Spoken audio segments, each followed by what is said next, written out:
जी हाँ, नमस्कार, शुभ संध्या। स्वागत है आप सभी का संस्कृत बाय सागर सर इस यूट्यूब चैनल पर।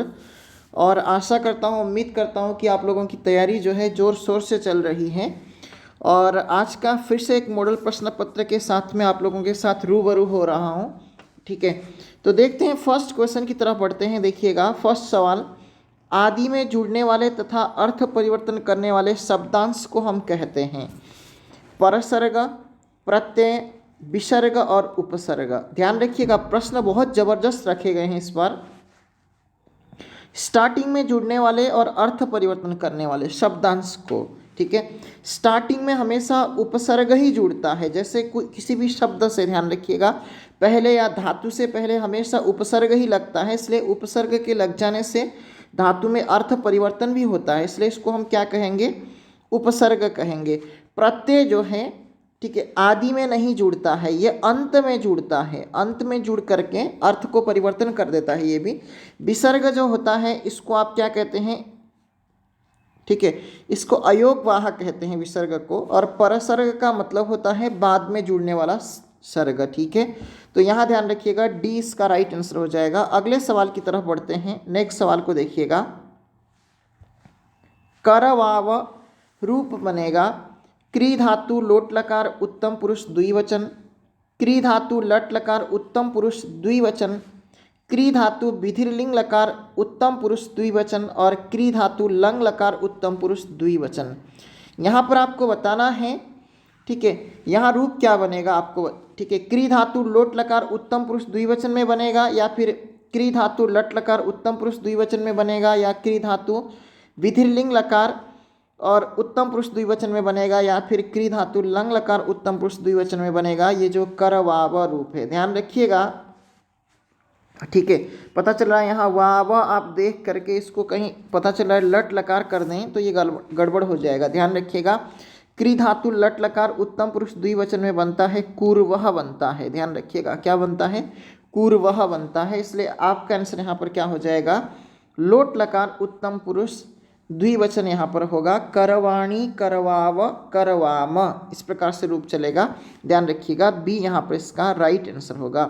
नेक्स्ट सवाल की तरफ बढ़ते हैं। कहा कि सर्वनाम शब्द नहीं है। सर्वनाम शब्द कौन सा नहीं है, अस्मत्, एतत्, तत्। अस्मत् शब्द में अहम, आवाम, वयम इत्यादि रूप चलते हैं। अहम का मतलब मैं होता है, एतत् में एषः रूप चलता है, ठीक है, एषः का मतलब होता है यह। तत् का, ठीक है, तत् में सह रूप चलता है, ठीक है, पुल्लिंग में, और इसका मतलब होता है वह, ठीक है, तत् का मतलब। और मोहन का मतलब होता है मोहन, इसलिए ये जो मोहन है ये सर्वनाम शब्द नहीं है बल्कि ये नाम पद है। ध्यान रखेंगे इस बात को, ठीक है। और फिर से एक बार आप लोगों के लिए इन्फॉर्मेशन ये है कि संस्कृत बाय सागर सर इस नाम से टेलीग्राम चैनल है, उसके लिए उसमें अगर आप लोग ज्वाइन करेंगे तो सभी मतलब जितने भी कोर्स हैं उन सभी का PDF आपको प्राप्त होगा, ठीक है। ध्यान रखिएगा, जुड़ना ना भूलिएगा। रमा यहाँ रूप बनेगा। रमा यहाँ यह रूप कहाँ पर बनता है, प्रथमा बहुवचन में, द्वितीया बहुवचन में, पंचमी एक वचन तथा षष्ठी एक वचन में, या फिर उपर्युक्त सभी में। आपको बताना है क्या होगा यहाँ पर इसका राइट आंसर। रमा यहाँ रूप कहाँ पर बनता है, ठीक है, रमायाः, ध्यान रखिएगा, सीतायाः, गीतायाः इत्यादि सभी रूप, ठीक। तो ये पंचमी एक वचन और षष्ठी एक वचन दोनों में बनता है, इसलिए आपका आंसर क्या हो जाएगा, सी यहाँ पर राइट आंसर हो जाएगा। इसी प्रकार से आपसे सीता यहाँ पूछ सकता है, या गीता यहाँ आपसे पूछ सकता है, लता यहाँ पूछ सकता है आपसे, लता यहाँ आपसे पूछ सकता है। ध्यान रखिएगा, कहीं पर भी यहाँ आपको दिखाई पड़े, ठीक है, तो समझ लीजिएगा यहाँ पर पंचमी एक वचन और षष्ठी एक वचन में आकारांत स्त्रीलिंग शब्दों में इस प्रकार के रूप चलते हैं, इसलिए आपका आंसर यहाँ पर सी राइट होगा। नेक्स्ट सवाल की तरफ बढ़ते हैं। कहा कि अपर्णा पद प्रयुक्त होता है लक्ष्मी के लिए, सीता के लिए, पार्वती के लिए, या फिर अनुसुया के लिए। बताइएगा राइट आंसर यहाँ पर क्या होगा, ठीक है, अपर्णा शब्द का प्रयोग, ठीक है। ध्यान रखिएगा, लक्ष्मी को हम चंचला कहते हैं, चंचला शब्द का भी प्रयोग करते हैं, ठीक है, चंचला या फिर चपला, ठीक है। और सीता के लिए भूमिजा शब्द का प्रयोग करते हैं, भूमिजा, क्योंकि भूमि से उत्पन्न हुई है ना, इसलिए सीता को भूमिजा कहा जाता है। और पार्वती के लिए हम अपर्णा शब्द का प्रयोग करते हैं। ये सवाल बहुत महत्वपूर्ण है। नेक्स्ट सवाल की तरफ बढ़ते हैं। पीतोदकः पद में समास होगा। पीतोदकः बालः, यानी जिसने दूध पी लिया हो, ऐसा मतलब बच्चा। ठीक है, तो पीतम उदकम ये न सह, ठीक है, पी लिया है दूध जिस बालक ने, वह, है ना, उसको हम क्या कहेंगे, पीतोदकः कहेंगे। तो बहुब्रीहि समास है, इस पद के द्वारा अर्थ नहीं खुल रहा है, जबकि ये विशेषण बन रहा है किसका, बालः का या फिर बालक का, है ना। तो इसलिए आपका आंसर क्या हो जाएगा यहाँ पर, ए इसका राइट आंसर हो जाएगा। नेक्स्ट सवाल की तरफ बढ़ते हैं। कहा कि गंगे की व्याकरण सम्मत संज्ञा है। गंगे इस पद की व्याकरण सम्मत संज्ञा कौन सी है, आपको बताना है। प्रगृह है, खी है, नदी है या फिर उक्त सभी। देखिएगा यहाँ पर हम बात करें प्रगृह संज्ञा की, आपको पता है सूत्र क्या है, ईदुदेत द्विवचनम प्रगृह्यम। ये क्या है, इसका सूत्र है। ये सूत्र कहता है दीर्घ इकारांत, दीर्घ उकारांत और एकारांत यदि द्विवचन शब्द हो तो इनकी संज्ञा क्या होती है, प्रगृह्य संज्ञा होती है। तो गंगे, यहाँ पर देखिएगा गंगा, गंगे, गंगाः, है ना, तो यहाँ गंगे द्विवचन का है और साथ साथ में एकारांत भी है, इसलिए इसकी संज्ञा क्या होगी, प्रगृह्य संज्ञा होगी। ए इसका राइट आंसर हो जाएगा। घी संज्ञा की बात करें तो शेषो घ्य सखी इस सूत्र के द्वारा, ठीक है, घ्य सखी इस सूत्र के द्वारा घी संज्ञा का विधान किया जाता है। नदी संज्ञा की बात करें तो युस्त्राख्यो नदी, ठीक है, युस्त्राख्यो नदी इस सूत्र के द्वारा नदी संज्ञा का विधान किया जाता है। गौरी और बधू बहुत महत्वपूर्ण शब्द हैं, इन दोनों की नदी संज्ञा होती है। और हरि शब्द की यहाँ पर ध्यान रखिएगा घी संज्ञा होती है, इसको नोट करेंगे अच्छे से। यहाँ इसका राइट आंसर क्या हो जाएगा, ए। अगले सवाल की तरफ बढ़ते हैं। नेक्स्ट सवाल को देखिएगा, आपके स्क्रीन पर अगला सवाल है, ठीक है। नेक्स्ट देखिएगा, गुरव किस विभक्ति व वचन का रूप है। प्रथमा द्विवचन का, प्रथमा द्विवचन में क्या बनेगा बताइएगा, ठीक है, बताइएगा क्या बनेगा, यहाँ पर गुरु बनेगा, है ना,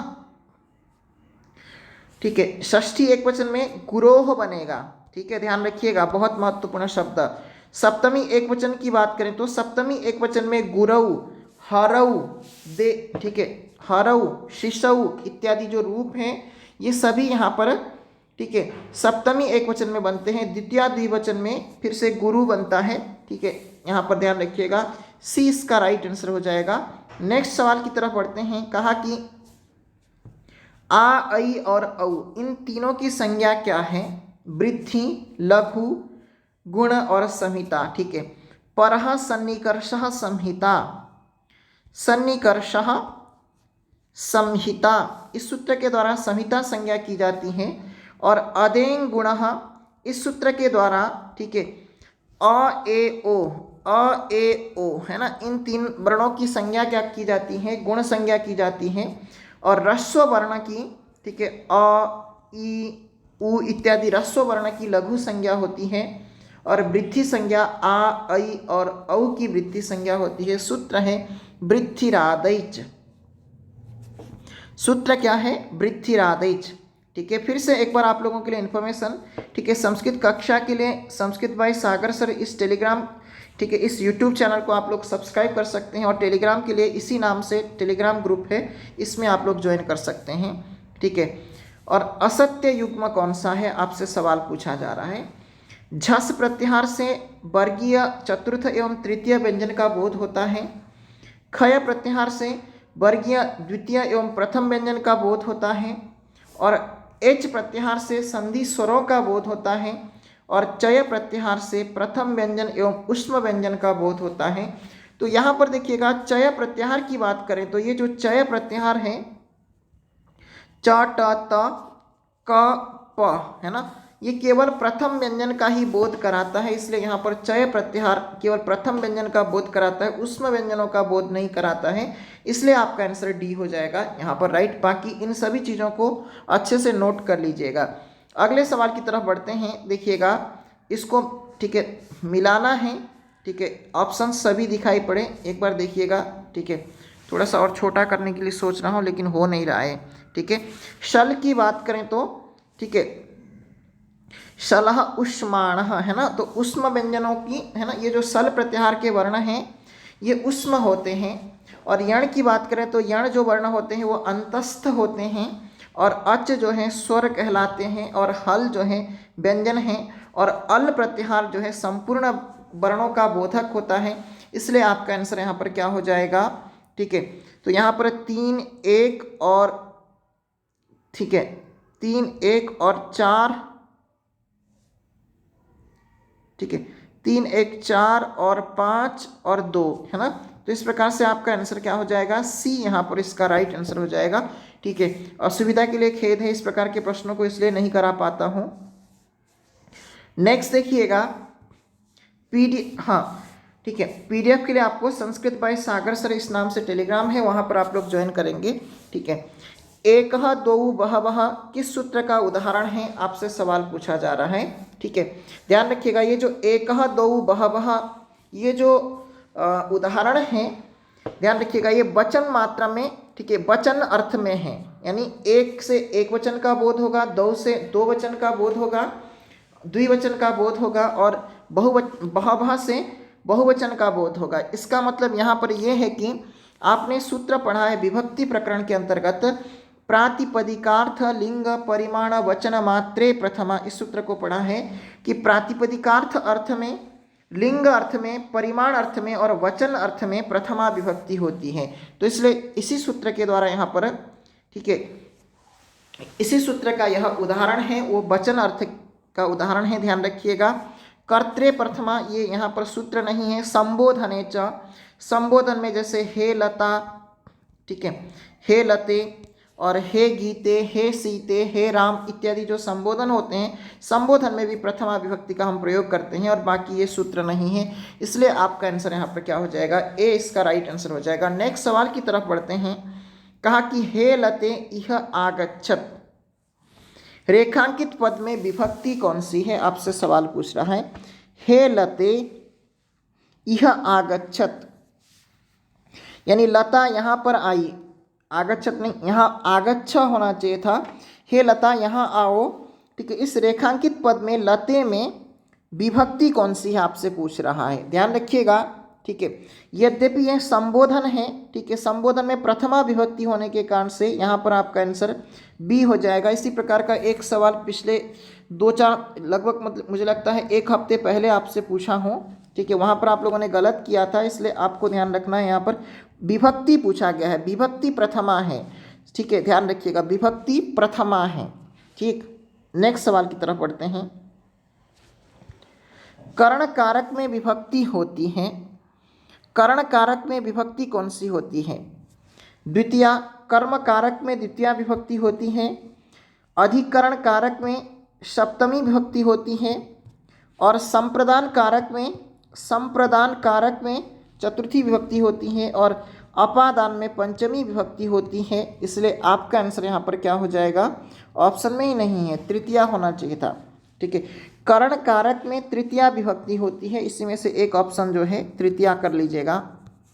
ठीक है, कर्ण कारक में तृतीया विभक्ति होती है, इसलिए आपका आंसर यहाँ पर क्या हो जाएगा?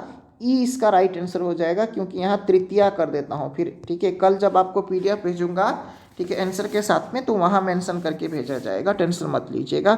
ठीक है, तो यहाँ पर तृतीया इसका राइट आंसर हो जाएगा। अगर इस प्रकार का सवाल प्रिंट होता है तो वो ठीक है विवादास्पद श्रेणी में चले जाते हैं। ठीक है, इसको मेल करना है आपको, सुमेलित करना है। इस एक बार ध्यान से देखिएगा अब। ठीक है, सुबंधु की रचना क्या है, बाणभट्ट की रचना क्या है, दंडी की रचना क्या है, अंबिका दत्त जी की रचना का नाम क्या है, आपको बताना है। सुबंधु की बात करें तो सुबंधु जो है वासव दत्ता के कर्ता हैं, बाणभट्ट हर्षचरित के कर्ता हैं, दंडी यहाँ पर काव्यादर्श के लेखक हैं, और अंबिका दत्त व्यास जो है शिवराज विजय के कर्ता हैं। तो इस प्रकार से आपका आंसर यहाँ पर क्या हो जाएगा? 1 और ठीक है फर्स्ट और थर्ड, और उसके बाद ठीक है फोर्थ और सेकंड, है ना। तो इस प्रकार से आपका आंसर क्या हो जाएगा? कूट नंबर ए इसका राइट आंसर हो जाएगा। नेक्स्ट सवाल की तरफ बढ़ते हैं। कहा कि बृहत्त्रयी के कथा वस्तु का आधार क्या है? सबसे पहले बृहत्त्रयी को समझ लेते हैं। ठीक है, बृहत्त्रयी की बात करें तो बृहत्त्रयी में, ठीक है, किनेश, ये जो, ठीक है, ये संक्षेप रूप है। की से किरातार्जुनीयम, ने से नैषधीय चरितम, श से शिशुपाल वधम। इन 3 रचनाओं को हम रखते हैं बृहत्त्रयी के अंतर्गत। ठीक है, क्या क्या? किनेश, ध्यान रखिएगा। ठीक है, की से किरातार्जुनीयम, ठीक है, ने से नैषधीय चरितम और श से शिशुपाल वधम। इन 3 रचनाओं का कथा वस्तु का आधार क्या है? आपसे सवाल पूछ रहा है। रामायण है, महाभारत है, बृहत कथा है, पुराण है। ठीक, तो यहाँ पर बृहत्त्रयी की जो कथा का आधार है वो यहाँ पर महाभारत है। 20 का राइट आंसर हो जाएगा। रामायण के कर्ता कौन है? वाल्मीकि हैं। ठीक है, कौन है? वाल्मीकि हैं। और महाभारत के कर्ता कौन है? व्यास हैं। और बृहत कथा जो है गुणाढ़ की रचना है। ठीक है, और पुराण भी व्यास के द्वारा ही लिखे गए हैं, ध्यान रखिएगा इस बात को। नेक्स्ट सवाल की तरफ बढ़ते हैं। कहा कि चोरयति में धातु है। चोरयति में धातु कौन सी है आपको बताना है। इसी प्रकार से आज एक बार जब धातु रूप आपको कराया था तो वहाँ पर कथयति आपको कराया था। कथयति में कथ धातु है। ठीक है, धातु बोलते हैं मूल रूप को बोलते हैं, ध्यान रखिएगा। किसको? मूल रूप को हम धातु कहते हैं, ध्यान रखिएगा। तो यहाँ पर चुर धातु है। क्या है? चुर धातु है, चोर नहीं, चोरय भी नहीं, चुर धातु है, चुरस्ते धातु है। नेक्स्ट सवाल की तरफ बढ़ते हैं। किस नाटक का अंगिरस वीर है आपको बताना है। अभिज्ञान शाकुंतलम की बात करें तो कालिदास की रचना है, श्रृंगार रस से समन्वित है। ठीक है, और उत्तरामचरितम की बात करें तो भवभूति की रचना है और करुण रस से युक्त बहुत प्रसिद्ध रचना है।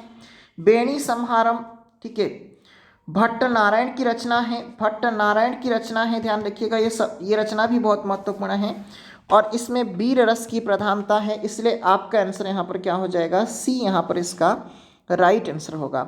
नेक्स्ट सवाल की तरफ बढ़ते हैं। कहा कि नवसर्ग गते माघे नवशब्दो न विद्यते, उक्ति किस ग्रंथ के लिए है? ऐसे जो बहुत प्रसिद्ध स्टेटमेंट होते हैं वो भी कई बार पूछ लिए जाते हैं, इसलिए ध्यान रखिएगा। 1-2 प्रश्न इस प्रकार के भी अभ्यास करा रहा हूँ। यानी 9 सर्ग चले जाने पर माघ के काव्य में कोई दूसरा नया शब्द है नहीं, तो माघ की रचना क्या है? यहाँ पर शिशुपाल वध है, तो इसलिए आपका आंसर क्या हो जाएगा?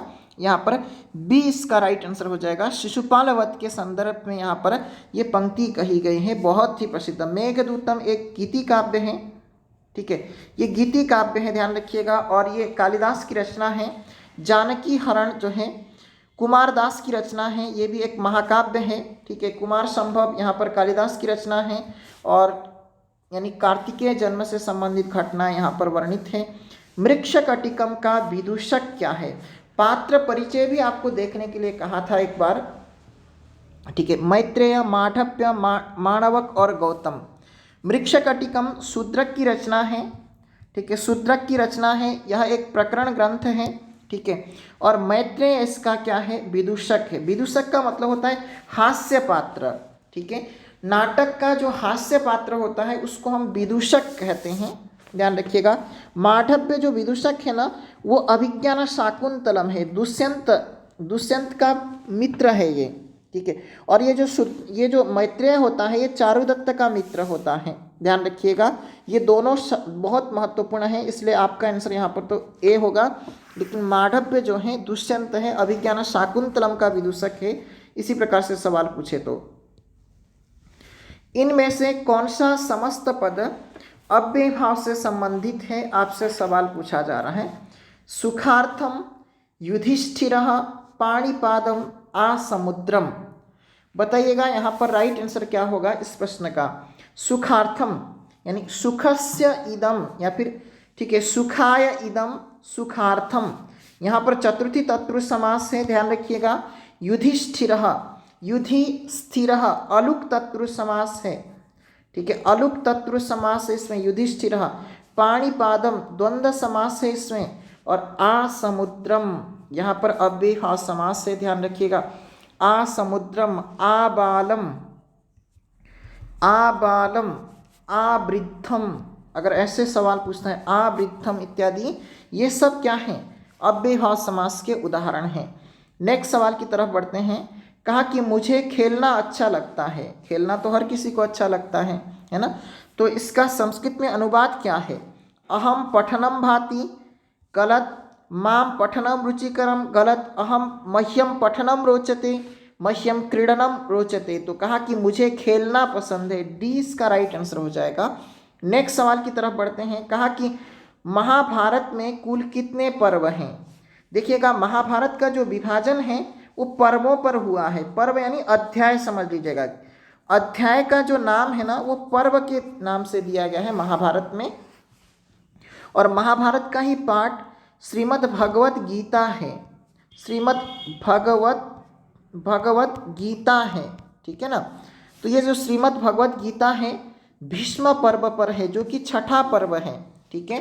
ध्यान रखिएगा, इसमें 18 पर्व हैं, मैंने आपको कई बार बताया है। बी यहाँ पर इसका राइट आंसर हो जाएगा। नेक्स्ट सवाल की तरफ बढ़ते हैं। लेखकः शब्द में प्रत्यय क्या है? लेखक शब्द में प्रत्यय क्या है? घय है, त्रिच है, णुल है, या फिर इनमें से कोई नहीं। यहाँ पर णुल प्रत्यय है। धावकः, कारकः, दर्शकः, पाठकः, कार, ठीक है। ये जितने भी शब्द हैं पीछे अकह आपको दिखाई पड़े, इसका मतलब लिखने वाला। लेखक है यानी लिखने वाला, धावक है यानी दौड़ने वाला, कारक है यानी करने वाला, दर्शक है यानी देखने वाला, पाठक है यानी पढ़ने वाला, है ना। तो यहाँ णुल प्रत्यय का प्रयोग हुआ है। णुल प्रत्यय में से वु केवल बचता है, वु के स्थान पर अक हो जाता है, ठीक है। तो इस वजह से लेखक में णुल प्रत्यय है, ठीक है। तो ये बहुत महत्वपूर्ण सवाल था। और आगे बढ़ते हैं अगले सवाल की तरफ। कहा कि उपोषति में संधि कौन सी है? ठीक है, अकारांत उपसर्ग के बाद में अकारांत उपसर्ग प्लस यानी उसके बाद में ए और ओ से आरंभिक क्रियापद अगर रहे तो यहाँ पर क्या होता है? क्रियापद अगर रहे तो यहाँ पर पररूप संधि होती है, ठीक है। ठीक, एंगी पररूपम इसका सूत्र है, एंगी पररूपम इसका सूत्र है, ध्यान रखिएगा इस बात को। तो इसलिए आपका आंसर यहाँ पर बी हो जाएगा। उपोषति और प्रेजते, प्रेजते और उपोषति ये दो बहुत महत्वपूर्ण उदाहरण हैं, ठीक है ना। तो यहाँ पर आपका आंसर क्या हो जाएगा? बी यहाँ पर इसका राइट आंसर हो जाएगा 25वें प्रश्न का। पगड़ी को संस्कृत में कहते हैं, पगड़ी जो सरदार वगैरह लगाते हैं ना उसको हम संस्कृत में क्या कहते हैं? उष्णीसः, ठीक है, उष्णीसः या फिर साटिका या फिर उपधानम या फिर करपटः। उष्णीस बोलते हैं पगड़ी को, ध्यान रखिएगा, क्या बोलते हैं? उष्णीस। साटिका बोलते हैं साड़ी को, ठीक है। उपधानम बोलते हैं जो तकिया होता है ना उसको, तकिया को हम उपधानम कहते हैं। करपट बोलते हैं जो रुमाल जो आप पकड़े रहते हैं ना, रुमाल को हम क्या कहते हैं? ये करपट कहते हैं संस्कृत में, ध्यान रखिएगा। अगले सवाल की तरफ बढ़ते हैं। कहा कि इनमें से कौन सा दृश्य शिक्षणोपकरण है? दृश्य शिक्षणोपकरण केवल पूछा गया है। रेडियो श्रव्य उपकरण है, चार्ट दृश्य है, दूरदर्शन दृश्य श्रव्य दोनों हैं, ग्रामोफोन भी श्रव्य केवल है। तो इसलिए आपका आंसर क्या होगा? यहाँ पर चार्ट हो जाएगा यहाँ पर, क्योंकि ये दृश्य उपकरण है। चार्ट को केवल आप देखते हैं ना कि पता चल रहा है इस चार्ट का मतलब जो ठेले में मतलब लगाते हैं ना रेडी वगैरह पर, ठीक है, तो वो तो नहीं समझ रहे हैं आप लोग, ठीक। तो नेक्स्ट देखिएगा, पंचरात्रम, यहाँ पर 5 हो गया। पंचरात्रम नाटक के प्रणेता कौन है? ठीक है, कालिदास, श्रीहर्ष, भास और शूद्रक, ठीक है। तो यहाँ पर हम बात करें पंचरात्रम नाटक की, तो ये भास के द्वारा लिखा गया एक नाटक है, ठीक है। और ये आपको महाभारत की कहानी आपको बहुत अच्छे से पता होगा कि दुर्योधन, ठीक है, दुर्योधन के यहाँ दूत बना करके भगवान श्री कृष्ण को भेजते हैं पांडव, और पांडव जो है पांडव अपने उन पांडवों के पक्ष से भगवान श्री कृष्ण केवल 5 गांवों को ही मतलब पांडवों के लिए दे दो करके कहते हैं, ठीक है। दुर्योधन उसको देने के लिए मतलब मना कर देता है, ठीक है। उस समय पे फिर वो दुर्योधन एक शर्त रख लेता है कि 5 रात्रि में अगर हम उनको पता लगा, यानी 5 रात्रि में अगर पांडवों का पता लगाया जाता है तो मतलब तभी मतलब हम कुछ उनको दे देते हैं करके कुछ ऐसा कहा। ठीक है, तो ये प्रसंग है महाभारत का, तो महाभारत पर आधारित है ये पंचरात्रम नाटक और व्यास की रचना है, ध्यान रखेंगे। नेक्स्ट देखिएगा, निम्नांकित में अरविंदम शब्द का पर्याय कौन सा है, आपसे सवाल पूछ रहा है अरविंदम। ठीक है, अरविंदम का मतलब होता है देखिएगा कमल होता है ना, तो इसका मतलब यहाँ पर कमलम दिया हुआ है तो डी इसका राइट आंसर हो जाएगा। नीर का मतलब होता है जल, जल का पर्याय होगा। गगनम आकाश का, ठीक है। वायु जो है हवा का, ठीक है। नेक्स्ट सवाल की तरफ बढ़ते हैं, 29वां सवाल था, ठीक है। और फिर से एक बार आप लोगों के लिए इन्फॉर्मेशन ये है कि संस्कृत बाय सागर सर इस नाम से टेलीग्राम है, आप टेलीग्राम पे ज्वाइन कीजिएगा ताकि आपको पीडीएफ प्राप्त हो सके। ठीक है, रक्ष यानी रक्षा करना का उत्तम पुरुष बहुवचन लिट लकार में रूप होगा रक्षामि, रक्षिष्यामि, रक्षिष्यामि, या फिर 1 व 3 दोनों। बताइएगा यहाँ पर राइट आंसर क्या होगा, तो यहाँ पर रक्षिष्यामि बनेगा, ध्यान रखिएगा। ठीक है, रक्षिष्यामि यहाँ पर रूप बनेगा, बी इसका राइट आंसर होगा। और प्रैक्टिस सेट कैसा लगा, मॉडल प्रश्न पत्र आप लोगों को कैसा लगा, कमेंट करके जरूर बताइएगा। ठीक है, इसी तरह से आप लोगों का प्रैक्टिस कराता रहूँगा। अभी के लिए फ़िलहाल इतना ही, धन्यवाद आप सबका। स्वस्थ रहिएगा, सुरक्षित रहिएगा, अपना ध्यान रखिएगा, और बहुत मतलब 1-2 दिन है, प्रमाद मत कीजिएगा। ठीक है, पेपर हो जाए तो अच्छा है, मैं तो ये सोचता हूँ, नहीं तो फिर लटकते रहेंगे। ठीक है, धन्यवाद आप सब। अभी के लिए फ़िलहाल इतना ही, धन्यवाद आप सबका।